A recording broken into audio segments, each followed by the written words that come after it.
Okay mga Lods, welcome back to another content. Isa-shoutout ko muna si Philippine Server Patch Notes. Dota inspired or World of Warcraft inspired kasi yung kanyang avatar. So, nung ako ay parang nainganyo ako sa kanya and puro memes yung pinopost niya sa page niya. Now, pumunta ngayon tayo kay Prince Umpad kasi siya yung topic natin for today's video. Now, sino po ba si Prince Umpad? Siya po ay isang Facebook content creator na nagfo-focus siya sa mga postings na ganito. Okay, kasi yung mga postings na ganito kasi mga Lods, yung ganito, content posting ang tawag dyan eh. So meron yan kita. Parang ganito, itong content na to, video to, may kita to. Sila din sa style nila, meron din ganyan. Yung sineshare nila or ganito, na kada post nila may certain amount yan na binibigay ang Facebook depende sa like, shares, and engagement tong post. So, ngayon kasi medyo nababa siya because of dun sa ginawa niya. So, ano ba yung issue niya? So, I'm not sure kung kaya natin i-cover yung dalawang issue, pero yung isa lang muna yung i-cover natin, which is yung paghingi niya ng, online limos para dun sa mga nasalanta ng bagyo. Okay, so ngayon naman mga Lods, okay lang naman kasing okay lang naman kasing sumawsaw. Basta yung pagsawsaw mo ay hindi libelous, diba? Or hindi nakakasira ng tao. Yung sa kanya kasi, pagka ganito kasing postings, medyo nasa gray area siya. Some people would consider this distasteful, yung sa iba naman kemeruts lang, okay? Wala silang keber doon, sabi nga ng mga ibang tao. Now, ano po ba yung main issue ngayon? Kasi, dito tayo pumunta muna. Okay, so, ang nangyari kasi ngayon, mga Lods, si Prince Umpad ay nag-donation drive siya. Tapos, nadali siya ng isang page na, naalala niyo yung mga post nung araw, yung mga copy pasta na hindi mo alam kung totoo or hindi yung storya. So, parang naganon si Prince Umpad. So, punta tayo dito kay Juan de la Cruz. Okay, tong si Juan de la Cruz kasi, isa tong page na, well, it seems to me na personal Facebook page siya. Ngayon, accordingly, according sa kanya, teacher daw kasi itong si Juan de la Cruz. Tapos, pinost niya itong bata na to na allegedly estudyante daw niya or some of that effect. Now, si Prince Umpad, nung nabasa niya yung trending, viral na post nung bata na yon, nagpatiuna siya na gumawa ng charity drive. So, ano po ba yung story? Ako kwento ko lang sa inyo. So, once upon a time daw,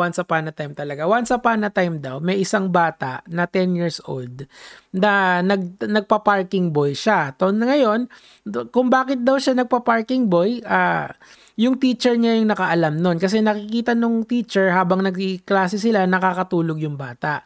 Kasi daw na-stroke daw yung nanay. So, it's a really, really sad story na I believe at the peak of that story, talagang nagva-viral siya.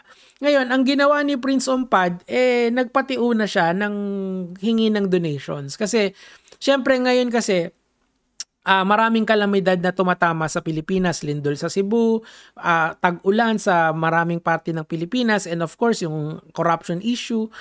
So ngayon, si Prince Umpad parang nag-moto proprio or he took it upon himself na mag-charity gamit yung kanyang mga account. In fact, mga Lods, nakuha ni... Asa na ba doon? Basahin natin yung... nakuha ni Philippine Patch Notes server itong screenshot na to. Sabi niya, doing a piso drive, I have almost 1.2 million followers here. If each of us sends just a peso, we can already help a lot of our kababayan in Cebu. Kasi yung active users kasi talaga yung point dyan. Like ako, sa YouTube, marami akong followers kasi hindi naman lahat yung active users. So, yung active users dapat yung aasahan mo dyan. So, sabi niyan dito, magbebenta daw siya ng videos, tapos yung pinagbentahan, 20K mapupunta kay nanay, tapos ayan. Tapos, ang criticism sa kanila is, sabi ni Patch Notes server, Prince Umpad writing along as essay about grieving father. Okay. Yun nga, kasi nga, sabi ko nga sa inyo, may tatlong types kasi ng content dito sa social media. Merong legal, of course, kung kahit ano, kunyari mag-review ka ng movie Number 2, yung illegal, kunyari magsabi ka ng libelous material sa isang tao na pwede ka mademanda, that's illegal. And number 3, yung nasa gray area. Some of the posts kasi ni Prince Ompad, sometimes, hindi parate, is distasteful. Lalong-lalo na if about yun sa tragedy ng tao. So, sometimes yun yung naging nakukuha niyang criticism. Pero, nilalabanan niya naman yung mga criticism na yun eh. Kumbaga, kemeroots na lang siya, wala siyang pake. Tapos, eto nga, nag-donation drive siya and nakakuha siya ng maraming criticism sa mga tao. So, going back to the story mga lods, si Juan de la Cruz, dinilit niya na yung storya niya. Kasi nga, etong si Prince Ompad, nagpatiuna ng hingi para doon kay Mauro. Kasi si Mauro yung batang estudyante na kinukwento ko sa inyo eh. So here's my QR code. Please indicate for Mario since we are doing a fundraising for the people of Cebu. So as of now, 39K na daw yung sa Cebu. Tapos umano pa sa... So, again, naiintindihan ko naman yung gusto niya. So, if I will take it in good faith naman yung ginagawa niya, wala namang masama doon. Kaso si Juan de la Cruz, ang nangyari sa kanya, hindi muna siya kinontak kasi. Kasi siya naman yata yung teacher noon or siya yung nakakakilala doon sa tao na yon. Hindi siya nag-coordinate agad. So, ang nangyari, dinilit yung post, tapos yung magulang, ayaw din naman ng tulong doon kay Prince Ompad. So, ang sabi ni Prince Ompad, i-donate niya na lang daw sa Angat Buhay. Pero, before that, nag-apologize siya. Ito sabi niya sang ganon. Earlier today, I pledged 10K to a child who was sleeping in class because his mother suffered a stroke. Yung kinuwento ko sa inyo kanina. I want to admit my mistake. We commented on the post. Someone named Juan de la Cruz asking if we can directly send help. Okay? But while waiting for a reply, I went ahead and pledged encourage fundraising without confirming if he really is the teacher or if the story is true. Kasi pwede kasing copy-pasta lang yun eh, di ba? Pwede kasing baka fictional lang yun. Wala namang kasing pumipigil sa isang tao gumawa ng fictional story, di ba? Or if the family is comfortable in receiving public help. That was wrong on my part and I sincerely apologize. Kasi nga mukhang ayaw nung pamilya, nung bata na maging sensationalize yung storya nila. Kasi nag-i-struggle ka na nga, gagawin ka pang content, diba? So parang unfair naman yun dun sa tao. We only started fundraising early so that we can get the right information, okay? Fine. I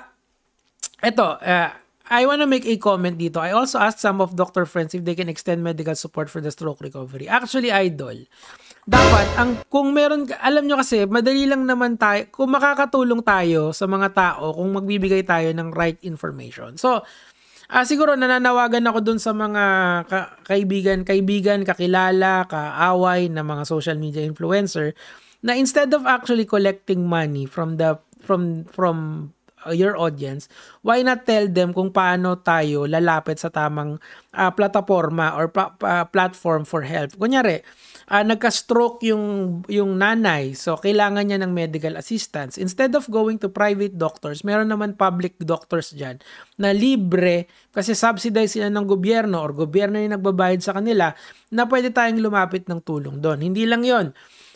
Kung kailangan nyo ng financial assistance, nandyan lagi yung LGU nyo na dapat ay tutulong sa inyo. Bakit ko sinasabi yon? Kasi po yung LGU natin, mga lods, or yung DSWD na lang, tax po natin yung ginagamit doon pang tulong. Kaysa nakawin ng mga ibang politiko, idalin nyo na lang doon yung mga tao. And of course, kapag hindi umayos yung LGU, doon na tayo magvo-voice out or yung organisasyon ng gobyerno natin. Kaysa tayo yung nangungulekta kasi minsan sumasablay tayo. Or kung ayaw nyo namang i-trust yung mga government bodies natin, meron naman mga NGO na tinatawag, non-government organization na tutulong din sa atin. Kunyari yung Angat Buhay. Sana finanel na lang niya doon yung pera instead na hawakan niya. Kasi of course, kahit sino, palagay ko yun yung the best na gawin natin as influencers na may malaking reach. So, let's go back to the story. Okay, ayan, we only started raising funds early, okay? We can give, sadly, instead of understanding, I also receive hate and even death wishes. Ayan yan. Kasi may mga death wishes siyang natanggap. Okay, I accept criticism for quickly but let's not forget this is the child who deserves. Hindi mo nga alam kung totoo yung storya or hindi eh. Moving forward, we'll make sure that everything is verified, transparent, and properly coordinated with this family. Mas maganda siguro, idol, kung gusto mong tumulong talaga, ikaw yung perang kinikita mo sa pagpo-post, yun na lang yung ipang-donate mo. Kesa mag-online limos ka para sa kapakanan ng ibang tao. Gets mo ba? Pwede naman kasi yun. And one thing na rin na sana lang din, wag nyo na lang gamitin yung mga struggles ng ibang tao para sa content nyo. I'm not being particular kay Prince Umpad. I'm being particular to everyone here na nagaganitong klaseng content. Life is hard as it is. Wag naman sanang maging... kasi marami, dating-dati pa naman ako against sa ganitong klaseng content eh. Pero naiintindihan ko kasi yung iba pumapayag na lang sa hirap ng buhay. So, alam mo yun. Pero kung hindi naman nag-a-ask yung mga tao na tulungan mo, edi don't, di ba? So, of course, samot-saring call out yung nakuha niya sa iba't ibang influencer and Facebook pages katulad nito. Lala mo talaga, Prince Umpad, lahat talaga ng gagatasan mo. Ginamit mo pa yung fundraising na di naman alam ng teacher ng bata na nagko-collect. Kung saan may trend, gagawin mo agad ng post. Gutom na gutom ka sa cloud at followers. Well, again, walang masamang mag-content basta yung content mo is not distasteful and legal, di ba? Yung kay Prince Umpad kasi, I don't see na illegal siya, pero it's very distasteful. Kasi nga, bakit ikaw yung humahawak ng pera? Hindi mo pa pwedeng kunin yung GCash ng pamilya, tapos yung GCash, sila na lang yung bahalang mag-organize ng pera. Pwede naman yun eh. Bakit kailangan pang dumaan sa'yo? Unless, of course, establish ka na NGO ka, di ba? So, eto, ang nangyayari ngayon, although nagkakaroon sila ng donation drive, hindi pa rin maganda yung feedback ng mga tao. And in fact, instead na tumigil na siya, kina-call out niya pa yung nangongall out sa kanya. Well, karapatan niya naman yun. If he wants to defend himself, go ahead. Diba? Sabi niya gano'n. Funny how some people are comfortable sitting in their house talking negatively about those who actually go out and help. Medyo may gaslight yan. Easy to criticize when you're warm and full and safe. Naalala niyo ba yung sinabi ni Rosmar nung araw? Di ba ganyan-ganyan din yun? I cannot remember exactly what Rosmar said. Rosmar said, pero ganyan din yung vibe nun eh. And of course, maraming nagalit sa kanya, katulad ditong si Carville Belvor. Sabi niya, ang kupal mo Sob, Prince Umpad, di ka ba kakarmahin yan. So, ganyan na nga. Ang dami yan na. Sinisimulan na siya ng internet. Ito, sabi dito, okay. Hindi ko nababasahin yun. Siguro nababasa nyo na iba. Okay, very wrong. Kasi ganito nangyari. I get the context naman. Nag-donate sila para doon sa kid. Half mo siya. Nangyari na hindi nais, which I understand naman. Pero ang mali kasi people doubt of you. Dinadoubt siya ng tao. Yun na lang. Sige, ito. Pinagsasabi mong, okay, hindi ko nababasahin yan. Kasi nga, off comment for donation yan. Okay? Content creator. So ako, ang advice ko na lang sana dun sa mga kapwa ko influencer and dun sa mga content creator in general, siguro the best way that you can help the country is by yung mga established na NGO na lang yung i-promote nyo, or better yet, yung mga facilities ng gobyerno that actually addresses this problem. Sa medical, nandyan na yung public health natin. Yung if we need financial assistance, nandiyan ng DSWD, nandiyan yung mga social services ng ating bansa, 'di ba? Kasi meron naman na under our constitution kasi protected naman yung mga yung mga talagang nasa laylayan ng lipunan. Pero you have to verify that. That's why the social workers go to the house of the person na tutulungan nila para makita nila yung kalagayan. They need confirmation before they help people. Kasi nga the money that they use is yung sa is galing sa tax money natin, 'di ba? So anyway, mga lods, yun lang naman po yung sa akin for today. Meron pa tayong part 2 nito para mamaya ako na gagawin kasi I have other things to do. Maraming salamat kay Philippine Patch Notes server. Mga lods.